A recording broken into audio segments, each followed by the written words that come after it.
This video will introduce you to Part B of the registration application. To begin, access the GST website www.gst.gov.in. From the home page, open the Services menu. Click the Registration category and select New Registration option. Select the Temporary Reference Number option and enter the TRN that was generated on submitting Part A of the registration application. Enter the CAPTCHA as usual and click Proceed.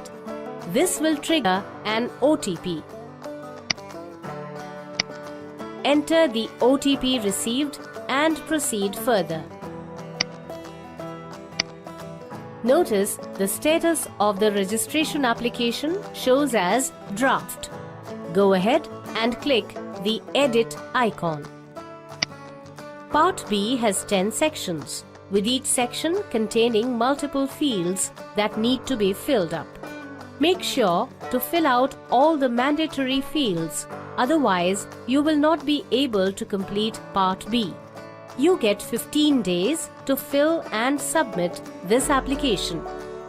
In the Business Details section, provide the basic details of your business.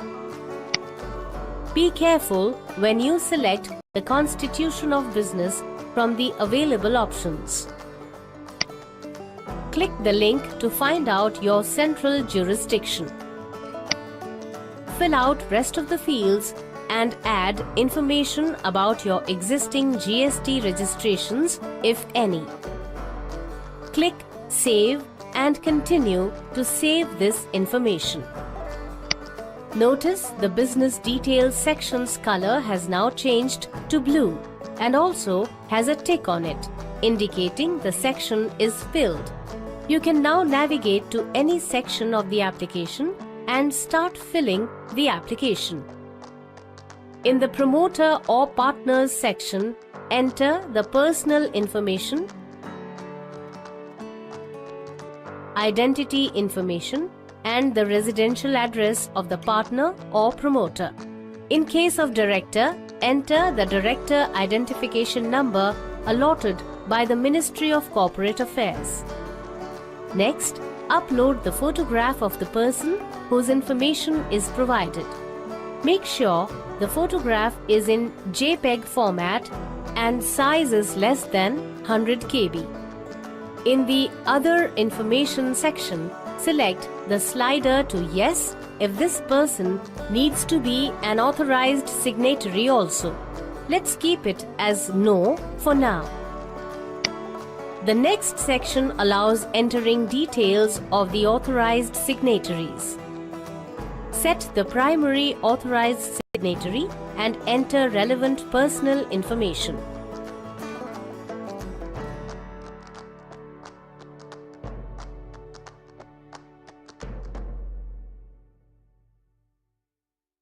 Provide identity information, residential address with PIN code, and upload necessary proof of authorization as signatory along with a photograph. Make sure the photograph is in JPEG format and size is less than 100 KB. You can add multiple authorized signatories by clicking the Add New button and adding the details.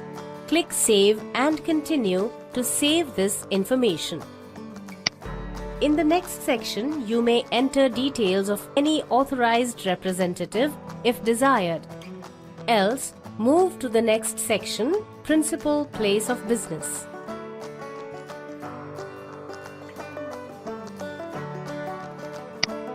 Here, provide the address of your business premises, the contact information of the given location, nature of possession of the premise, and a document that supports this information. Make sure the document is in PDF or JPEG format and size is less than 1 MB. In case of the principal place of business is neither on rent nor own premise, select the other option and upload a no objection certificate (NOC) from the owner of the premises. Next, enter the nature of your business. Similarly, add the details of additional place of business in case you carry out business from multiple premises. Move on to the next section on goods and services related information. In this section, provide information related to 5 primary goods and services that you supply. Enter the name of the goods and services and the HSN Harmonized System of Nomenclature code will be displayed. Move on to the next section on bank accounts. This section requires the details of at least one bank account that you are using for business purposes. Once you fill out the bank details, upload a supporting document such as the scanned copy of a cancelled check leaf, the account statement, or a copy of the passbook's first page. You may add more than one account also if you want. Link to find the IFSC code of the bank. In the next section, you may provide any state-specific information if desired.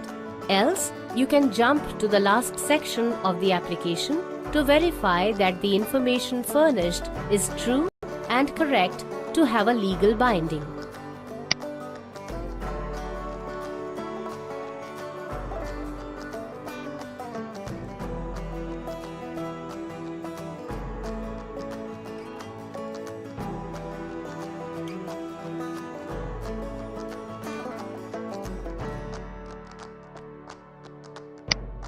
Once done, submit the application.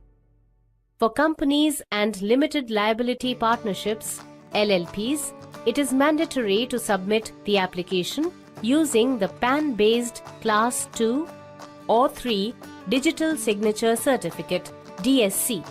But before submitting the application using DSC, the DSC needs to be registered using the Register DSC service on the portal. Alternatively, the application can be submitted using the e-sign or electronic verification code (EVC) option. Both these services are Aadhaar-based services and require you to have the mobile phone number registered with the Aadhaar database handy. In case of EVC, you will need to enter the OTP for authentication. Agree to the warning message, which says that all your furnished information is subject to verification and scrutiny.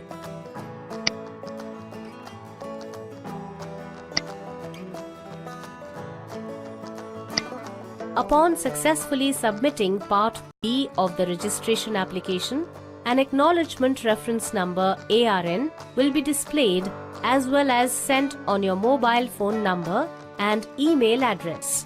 If you go to the Saved Applications section in the GST portal and find your submitted application, you will notice that the status has changed to Pending for Verification. It's that simple.